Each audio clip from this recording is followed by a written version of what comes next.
Okay. Last వీడియోలో మనము second component అయినటువంటి ఎర్లీ ఎక్స్పెరిమెంట్స్ గురించి, సైంటిస్ట్‌ల గురించి నేర్చుకోవడం జరిగింది. థర్డ్ కాంపోనెంట్ ఏందంటే స్ట్రక్చరల్ ఆర్గనైజేషన్ ఆఫ్ క్లోరోప్లాస్ట్. అంటే ఏ పొజిషన్‌లో, ఏ పార్ట్‌లో మనకి ఫోటోసింథసిస్ జరపబడుతుంది. అంటే which portions are conducting the photosynthesis. ఎగ్జాంపుల్కి మనము leaf, this is the TS or leaf anatomy తీసుకున్నట్లయితే ఈ ఎనాటమీలో మనము లీఫ్ ఇలా ఉంటుంది. ఇది ఎపిడర్మిస్, ఇది అప్పర్ ఎపిడర్మిస్ అయితే this is called the lower epidermis అంటారు.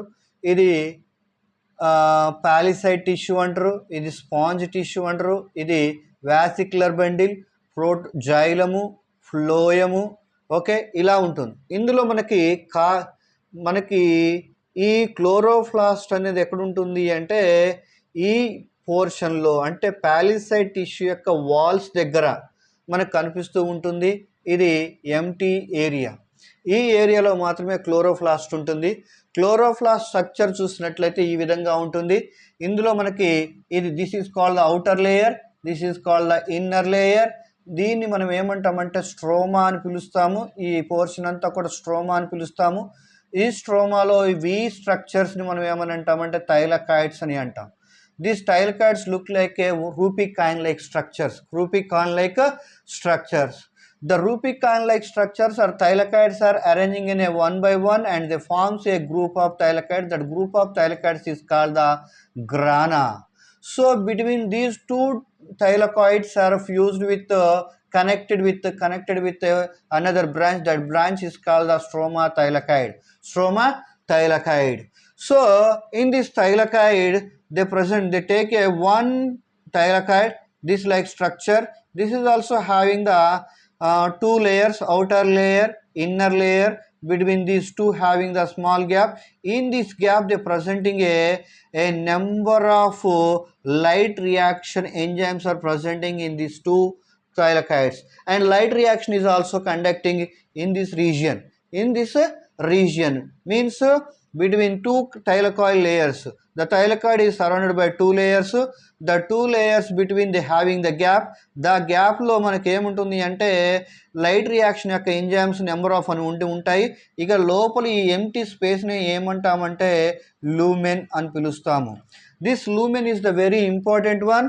ఎందుకు అని అంటే ఈ లూమెన్లోకి ఏమవుతాయి అంటే ప్రోటాన్స్ అని ఎలక్ట్రాన్ ట్రాన్స్పోర్ట్ వలన, అంటే ఫోటోఫాస్ఫారిలేషన్ అనేటటువంటి దాని వలన ప్రోటాన్స్ అన్నీ కూడా ఇక్కడ లూమెన్లో జామ్ అవుతాయి. ఆ లూమెన్లో నుంచి ప్రతి 3 ప్రోటాన్స్ బయటకు వచ్చినప్పుడు ఒక ఏటీపీ తయారవుతుంది.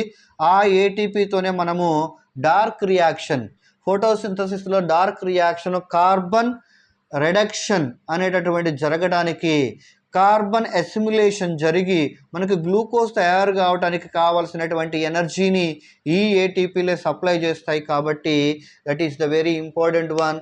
సో మనకి ఇప్పుడు తెలిసిపోయింది క్లోరోప్లాస్ట్ ఎక్కడ ఉంటుంది అంటే ఫోటోసింథసిస్ ఎక్కడ జరుగుతుంది అంటే లీఫ్లో జరుగుతుంది. ఆ లీఫ్లో కూడా ఎక్కడ జరుగుతుంది అంటే క్లోరోప్లాస్ట్ అనేటటువంటి పోర్షన్లో జరుగుతుంది. ఈ క్లోరోప్లాస్ట్లు ఎక్కడ ఉంటాయి అంటే పాలిసైడ్ టిష్యూ కానీ, స్పాంజ్ టిష్యూ కానీ వాల్స్ పక్కనే ఉంటాయి. ఇప్పుడు మనం క్లోరోప్లాస్ట్ యొక్క స్ట్రక్చర్ని చూసినట్లయితే this is the double membrane structure అంటే టూ లేయర్స్తో ఉన్నటువంటి స్ట్రక్చరు. అండ్ దీన్నే మనం ఏమనొచ్చు అంటే kitchen houses of the cell అంటే కణము లోపలి వంటగది అని కూడా పిలుస్తూ ఉంటారు దీన్ని. దీంట్లో 2 లేయర్స్ ఉంటాయని చెప్పినాం కదా, outer layer, inner layer. And మధ్యలో మనకి ఏముంటుందంటే స్పేస్ ఉంటుంది. ఆ స్పేస్ని ప్లాస్టిడియల్ స్పేస్ అని అంటారు. ఈ ఇన్నర్ లేయర్ లోపల ఒక ఎంటీ ఏరియా ఉంటుంది. ఆ ఎంటీ ఏరియాని స్ట్రోమా అంటారు. ఆ ఎంటీ ఏరియాలోనే థైలకాయిడ్లు అనేవి ఉంటాయి. ఈ థైలకాయిడ్లు రూపికాయిన్ లాగా ఉంటాయి. ఇవన్నీ కలిసిపోయి ఒకదానిపైన ఒక థైలకాయిడ్ కలిసిపోయి మనకి గ్రానా అనేటటువంటి స్ట్రక్చర్ని ఫామ్ చేస్తుంది. ఇప్పుడు ఒక థైలకాయిడ్ని మనం బయటకు తీసినట్లయితే 2 లేయర్స్ ఉంటాయి. Outer layer and inner layer ఉంటుంది. ఈ 2 లేయర్ల మధ్య ఉన్న ఈ గ్యాప్లో మనకి light reaction enzymes, number of enzymes ఉంటాయి. ఇక లూమెన్లోని ప్రోటీన్స్ అనేవి జామ్ అవుతూ ఉంటాయి. అప్పుడు ప్రోటీన్ కాన్సన్ట్రేషన్ గ్రేడియంట్ జరుగుతుంది. ప్రోటీన్ యొక్క గాఢత పెరుగుతుంది లూమెన్లో. అప్పుడు ప్రోటీన్లు బయటకు రావడానికి పోటీ పడినప్పుడు ప్రతి 3 ప్రతి 3 ప్రోటాన్స్ వచ్చినప్పుడు మనకు ఒక ఏటీపీ అనేది తయారవుతూ ఉంటుంది. ఓకే, ఇలా మనకి ఈ స్ట్రక్చరల్ ఆర్గనైజేషన్ ఆఫ్ క్లోరోప్లాస్ట్ అనేది 3rd స్టెప్ ఉండటం జరుగుతుంది.